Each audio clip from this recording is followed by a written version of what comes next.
If you find yourself in the Portland or Mount Hood area of Oregon, you need to check out the Columbia River Gorge National Scenic Area. This area contains over 70 miles of trail from Troutdale to the Dalles, with only partial sections open to automobiles. It basically follows the original Highway 30 that was built almost 100 years ago. In this video, we'll start at Latourell Falls, head over to Shepherd's Dell, then to Bridal Vale,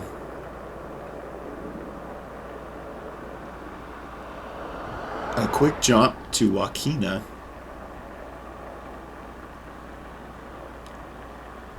and finally end up at Multnomah,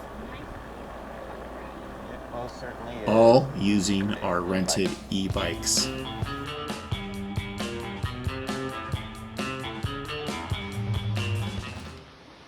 Latourell Falls is our first stop, and it's in the Talbot State Park. It's easily accessible from the historic highway, and there was a nice bike rack to lock up the bikes. Just a short walk up from the path leads to the falls. There is a 2.4-mile hiking loop if you have time. We didn't, but we will next time.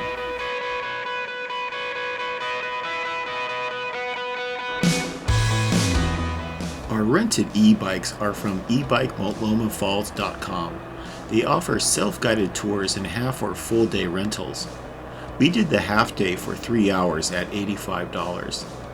The full day version is $145, and you just need to return the bike by 5 p.m. They also provide an electronic tour guide for each of the falls and how much time you should spend to maximize your time. Parking is free, and there are no permits required if you're not driving the scenic highway. If you are interested, there is a link in the description of the video.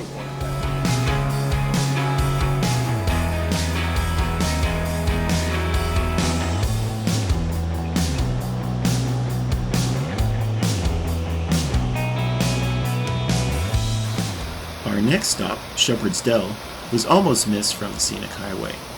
We locked up the bikes against a sign on the side of the road since there wasn't a parking lot. Then we hiked down a series of steps through the gorge to a split-tier fall. The top tier is 42 feet high, while the bottom is 50 feet. From the midsection looking up, you get to see the bridge we just crossed, and it is a nice sight as well. I'm glad we didn't skip this one.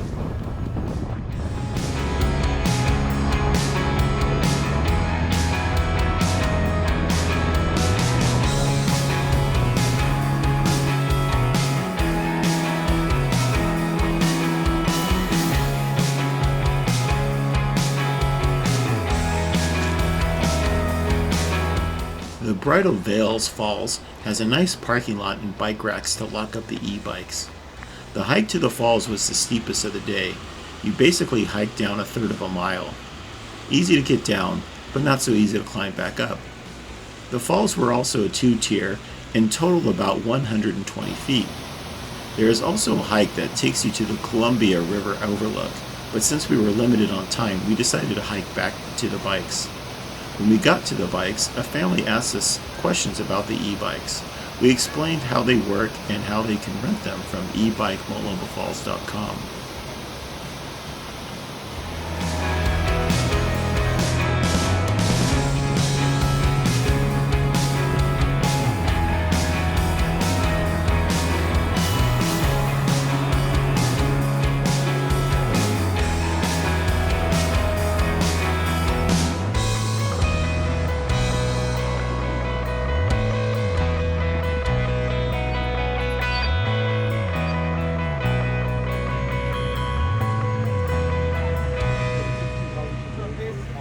Wahkeena Falls was easily accessible from the highway, but unfortunately didn't have a bike rack.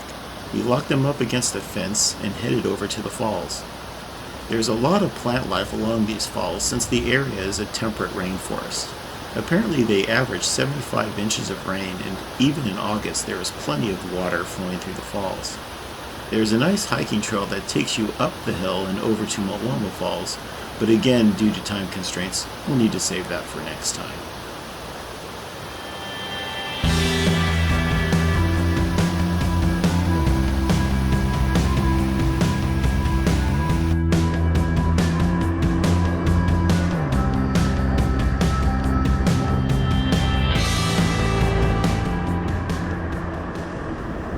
Let me tell you a little about the e-bikes. Most of the fleet are rad power bikes with step-through frames, which make it easy to get on and off.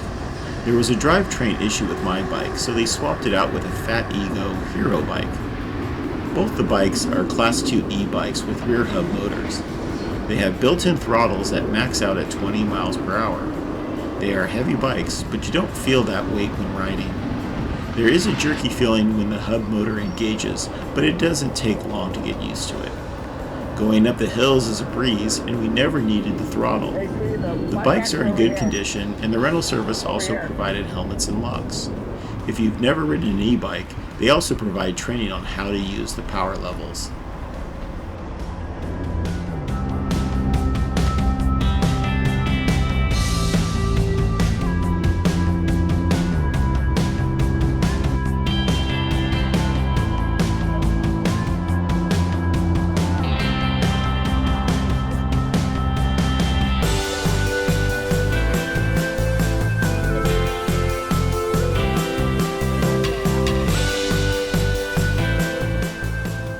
Our final stop was Multnomah Falls. This is the most popular natural recreation site in the Pacific Northwest and receives over 2 million visitors each year.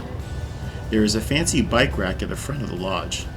The site also has bathrooms, a restaurant and gift shop. The falls themselves is 620 feet tall and the area is quite packed with people. There are also hiking trails with one going to the bridge and another that takes you over to Wahkeena.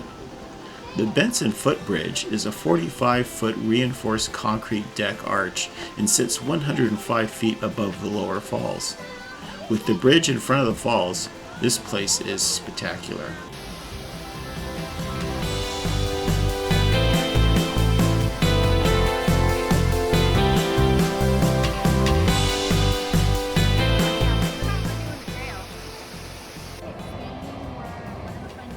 The half-day tour was not long enough to explore, and we would recommend paying extra for the full day.